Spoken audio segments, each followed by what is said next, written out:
Hey everybody, Chris here, U-Joint Off-Road, North Carolina. Look at this beauty. Absolutely love these things. This is the second one that we've done for this customer. This is a brand new Coach House RV. The chassis is a 24, so it's probably considered a 25 RV. And it is, what model is it?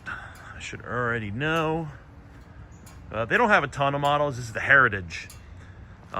So yeah, no slides. Super nice. If you don't know much about Coach House RVs, check them out. Check out their website. I'm sure they've got some nice video tours here on YouTube. But this is the top of the line as far as the Class C world is concerned, in my opinion. They're just super quiet, super nice inside. Just a real pleasure to drive, and I'm sure a real pleasure to camp out of. So, normal recipe for suspension and axle.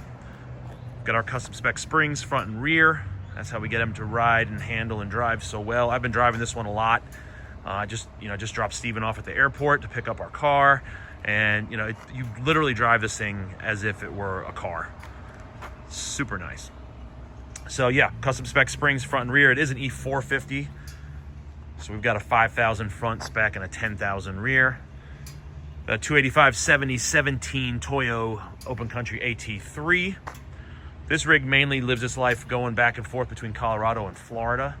So we wanted a nice road manner tire.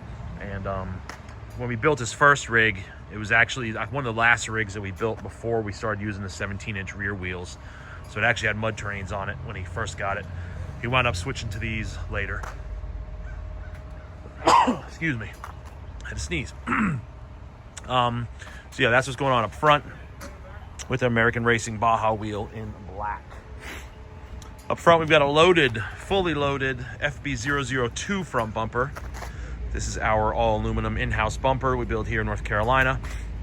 We've got our regular Baja design light upgrade, and we've also got the LP9 Pro in amber up top.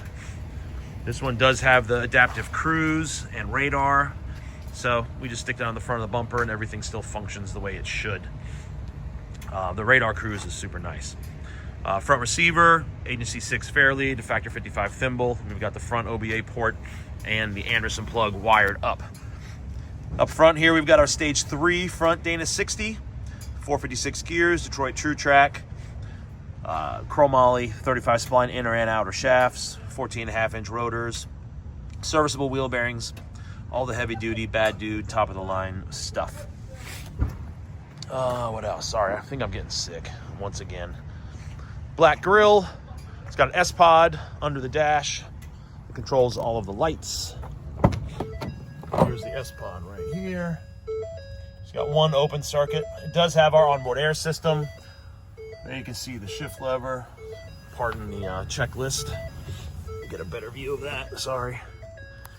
This is our checklist that we do on every rig before it leaves. The Coach House floor is a little bit different than the regular vans. They actually have a transition from the van floor to the RV. So we have to use a different shift boot. There's a driver's side OBA port. It also has the shraders for the airbags.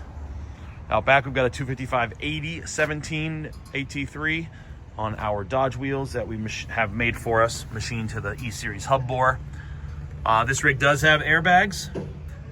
There you can see the custom springs and our direct mount sway bar links. Forgot to mention the front. What is that guy doing? Front Hellwig. Neighbors are acting up. Out back, we've got a custom, I wouldn't even call it a bumper. It's kind of a mini bumper. It's got the spare tire and a nice 30-inch Byers storage box with his new poo pipe. We're waiting for some end caps to show up today. Some nice Camco end caps to go inside that 4x4 tubing. The Coach House, they have this fiberglass rear bumper on them, so it's not exactly easy to adapt or to make it look good, a replacement bumper. This is our solution, where we basically go through that fiberglass bumper and grab the frame with these 1/2-inch plates, and then we put our 4x4 on top with our spare mount and the box with an open tray. So this is the second rig that has gotten our rear track bar set up. So a lot of these RVs that have a long rear overhang, You can get a little bit of a side-to-side sway in certain conditions, especially on the highway if you're passing a big truck.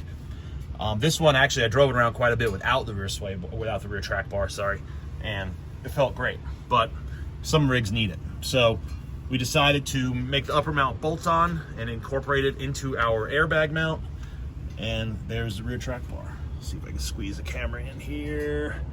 The lower mount is weld-on, upper mount is bolt-on, and also functions as an upper airbag mount. So that turned out cool. This is the second rig. The first one was a coach house also.